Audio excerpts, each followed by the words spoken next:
안녕하십니까. 뉴스데스크 강원입니다. 대통령 선거까지 앞으로 42일, 각 정당에서는 예비 후보들의 경선이 한창 진행 중입니다. 강원 정치권도 승리 전략을 짜며 분주한 모습이지만 정작 강원도를 향한 후보들의 관심은 저조한 상황입니다. 김세정 기자입니다. 40여일 남은 조기 대선. 본격적인 선거운동은 다음 달 12일부터 시작됩니다. 대선 승리를 위한 강원 정치권의 움직임도 빨라지고 있습니다. 국민의힘 강원도당에는 도내 당협 사무국장과 국회의원 보좌진들이 모였습니다. 선거를 치를 실무자들의 첫 연석회의입니다. 이들은 단순한 정권 재창출이 아닌 자유민주주의를 지킬 큰 싸움이라며 합심을 강조했습니다. 강원도가 흔들리면 당 전체가 흔들릴 수 있다는 위기의식을 갖고 임해 주시기를 부탁을 드리겠습니다. 더불어민주당은 이번 주말 강원권을 포함한 순회 경선을 마무리하고 대선 후보를 확정합니다. 대선 시계가 빠르게 돌아가는 만큼 정당 선거사무소 설치와 유세차 배정을 마쳤습니다. 후보가 결정되는 즉시 도당 선대위를 구성하고 본격적인 선거운동에 돌입하여 대선 승리를 위해 만전을 기울일 것입니다. 조만간 강원도 표심을 잡을 지역 공약도 나와야 합니다. 각 정당들은 강원특별법 추가 특례와 교통망 확충 등 민심이 담긴 공약들을 중앙당에 전달했습니다. 하지만 대선 예비 후보 가운데 강원도에 특화된 공약을 내세운 후보는 아직 보이지 않습니다. 예비 후보들의 강원도 방문 일정도 결정되지 않았습니다.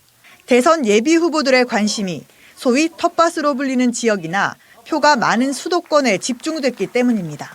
인구가 많은 거대 광역시를 중심으로 해서 치러지고 있기 때문에 우리 강원 지역 유권자들이 특별자치도임에도 불구하고 요구들이 반영되지 않는 유권자 수가 3% 정도에 불과한 강원도.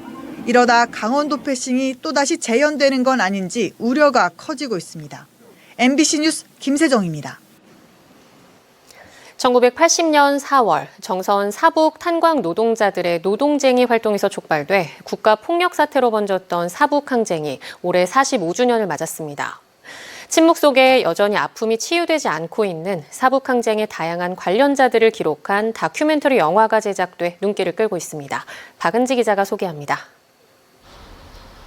45년 전 사북 항쟁의 배경이었던 정선의 작은 영화관에 특별한 상영회가 열렸습니다.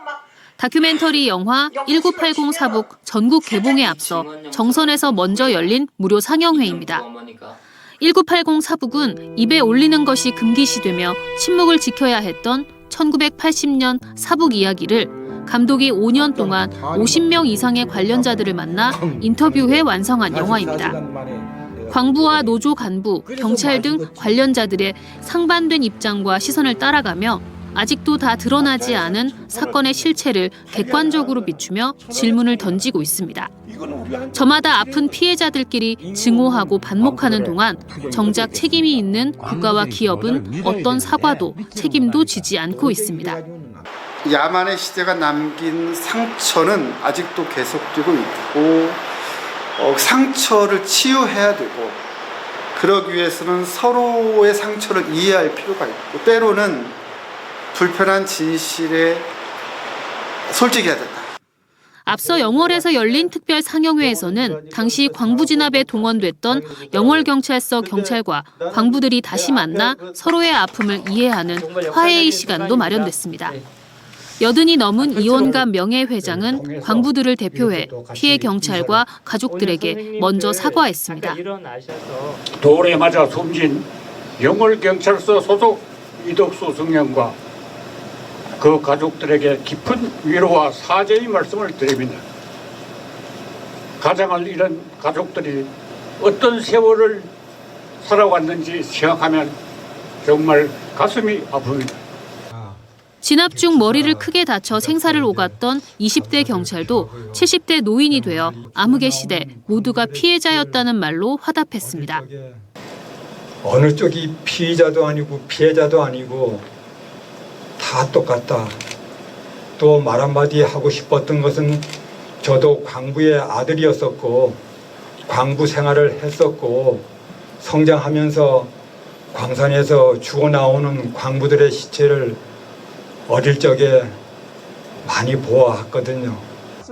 비상계엄하에 자행된 국가폭력과 그 속의 피해자들을 돌아보는 영화 1980 사북은 지난해 DMZ 국제 다큐멘터리 영화제에서 2개 이상을 수상하기도 했습니다. 오는 26일과 27일 2차례 더 정선 특별 상영회가 이어지고 이후 전국 개봉해 관객들과 만날 예정입니다. MBC 뉴스 박은지입니다. 강원 지역의 의료 환경이 열악하다 보니 예비 의료 인력들도 실습을 통해 현장 경험을 쌓는 데 어려움이 많습니다. 이 때문에 일부 학교들은 첨단 의료 교육 시설을 만들어 전문 인력 양성에 신경을 쓰고 있습니다. 조규환 기자입니다. 간호학과 실습실 벽면에 인체 영상이 보입니다. 학생들이 전용 펜으로 터치하자 심장이 확대되고 속 깊은 단면과 입체 영상까지 자세히 들여다볼 수 있습니다.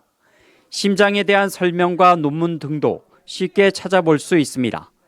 시뮬레이션 같은 것도 멈춰있지 않고 혈액이 어떻게 흐르는지, 기관이 어떻게 움직이는지를 직접 관찰할 수 있어서 좋았던 것 같습니다. 강원대 도계 캠퍼스가 이번 학기부터 도입한 시뮬레이션 실습 시설입니다.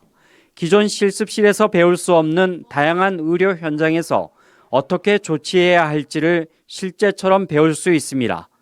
또 산불 등 지역의 재난 현장에서도 응급처치는 어떤 방식으로 할지를 가상현실처럼 만들어 직접 체험할 수 있습니다. 지금까지 학생들은 전공책과 영상으로 교육을 받은 뒤 모형 환자를 상대로 가능한 실습만 해야 했지만 이제 그런 단점은 극복하게 됐습니다. 단면적으로 봐서 잘 이해도 안 되고 공부할 때도 너무 힘들었는데 시뮬레이션 센터에서 입체적으로 보니까 더 이해도 잘 되고 해부학도 더 쉽게 배울 수 있는 것 같아요. 응급구조학과와 물리치료학과 등 다른 보건계열 전공생들도 예전에 없던 실습 기회를 갖게 됐습니다.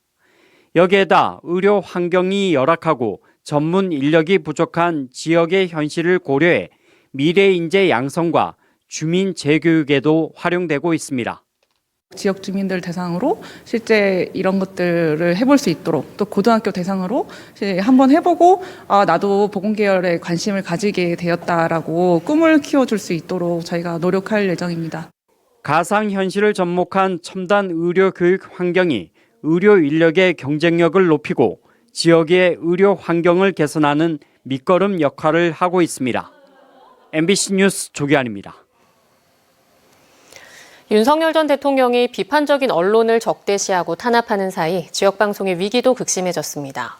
새 정부에서 방송의 공공성을 회복하고 지역방송을 되살려야 한다는 주장이 커지고 있습니다. 이승섭 기자입니다. 윤석열 전 대통령은 12.3 내란 당시 포고령에 모든 언론은 계엄사의 통제를 받는다는 조항을 넣어 언론 검열을 시도했습니다. 정권의 비판적인 언론사와 기자에게는 무차별적인 수사와 압수수색이 이뤄졌습니다.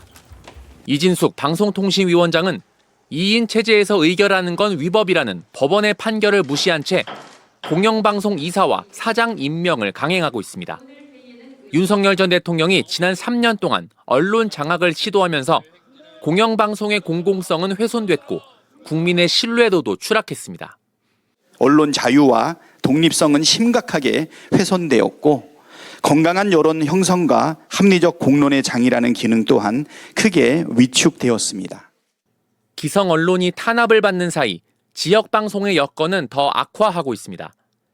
지역방송사는 해마다 방송발전기금을 2천억 원 가까이 내지만 지원받는 예산은 50분의 1 수준에 불과합니다. 시대적 과제인 지역 균형 발전을 위해 지역방송이 제 역할을 하려면 법과 제도로 지원을 뒷받침해야 한다는 주장이 설득력을 얻고 있습니다. 향후에는 별도의 기금을 마련해서 지역 방송을 구체적으로 성장시키고 진흥시키는 그런 방안이 마련되어야 된다는 게. 정치권에서도 방송의 공공성을 회복하고 지역 방송을 활성화하기 위해 정책을 개발하려는 움직임이 시작됐습니다.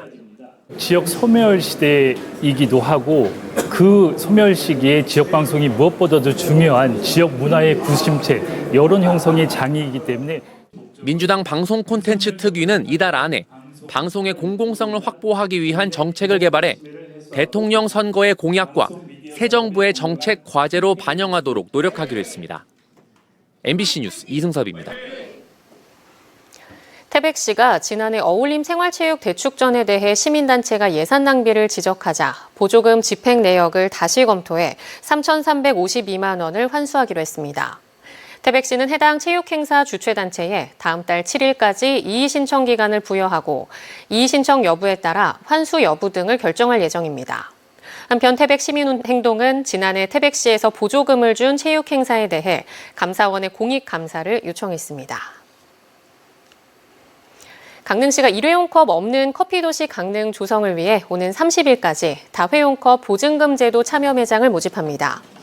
음료를 주문할 때 다회용컵 보증금 1,000원을 포함해 판매하고 컵을 반납하면 보증금을 돌려받는 제도로 국내에선 제주도 우도에 이어 두 번째로 도입됩니다.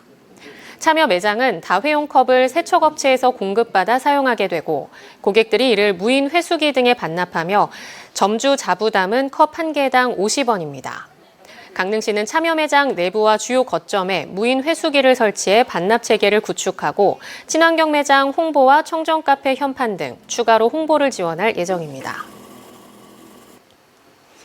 MBC 강원영동이 제작한 라디오 동서남북 뉴스후가 방송통신심의위원회 이달의 좋은 프로그램에 선정됐습니다.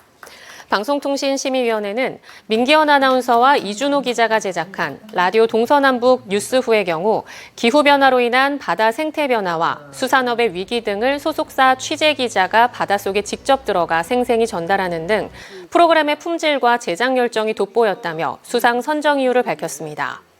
라디오 동서남북 뉴스후는 MBC 강원영동의 표준 FM 라디오 프로그램으로 지난해 1월부터 올해 2월까지 13개월 동안 매주 화요일 저녁 6시 30분부터 15분 안팎 동안 방송됐습니다. 속초 시립박물관이 새로운 볼거리를 제공하고 속초시의 독특한 역사 문화 등을 알리고자 최근 벽화 조성 사업을 완료했습니다. 이번 벽화 사업은 9천만 원을 들여 지난해에 이어 두 번째로 진행됐으며 총 면적 165제곱미터에 속초 실향민의 피란 역사와 아바이 마을 바닷가 정착 과정, 현재 속초시의 발전 모습을 담았습니다.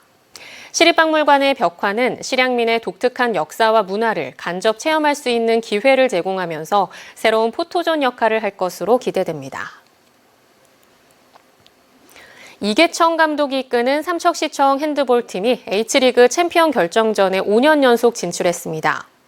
삼척시청은 어제 서울올림픽공원 핸드볼 경기장에서 펼쳐진 H리그 여자부 플레이오프에서 부산시설공단을 35대 30으로 여유 있게 제치고 5년 연속 챔피언 결정전에 올랐습니다. 삼척시청은 오는 24일부터 정규리그 1위인 SK 슈가글라이더즈와 3전 2선승제의 챔피언 결정전을 펼칩니다. 5년 연속 챔피언 결정전에 오른 삼척시청은 지난 2021-22 시즌과 2022-23 시즌에 우승을 차지했고 2020-21 시즌과 2023-24 시즌에서는 준우승했습니다. 제71회 전국 남녀 종별 탁구 선수권 대회가 오늘부터 오는 29일까지 강릉 아레나에서 열립니다. 대한탁구협회가 주최하는 이번 대회는 종합선수권 대회와 함께 가장 규모가 큰 대회로 1,000여 명이 참가해 남녀 초중고, 대학부, 일반부로 나뉘어 단식, 복식, 단체전 경기를 펼칩니다. 강릉시는 지난해에 이어 2년 연속 대회를 개최하며 모든 경기는 무료로 관람할 수 있습니다. 강원랜드가 글로벌 복합 리조트로 성장하기 위해 인바운드 여행사와 해외 관광객 유치에 나섭니다.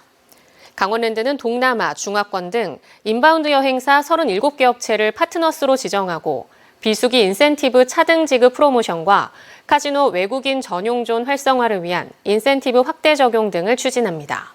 또 1월 오픈한 실내외 웰니스 전용 공간을 활용해 외국인 전용 상품을 개발하고 하이원 추추파크 등과 연계 힐링 프로그램을 마련하기로 했습니다. 강원도 교육청이 도내 학교와 교육기관 등 교육시설 안전 인증 사업을 추진합니다. 안전 전문가가 교육시설에 의해 요인을 검증하고 취약 부분을 개선해 인증하는 사업으로 시설 안전과 실내 환경, 외부 환경 등에 대해 자체 평가서를 작성해 신청하면 전문기관이 심사해 인증 여부와 등급이 결정됩니다.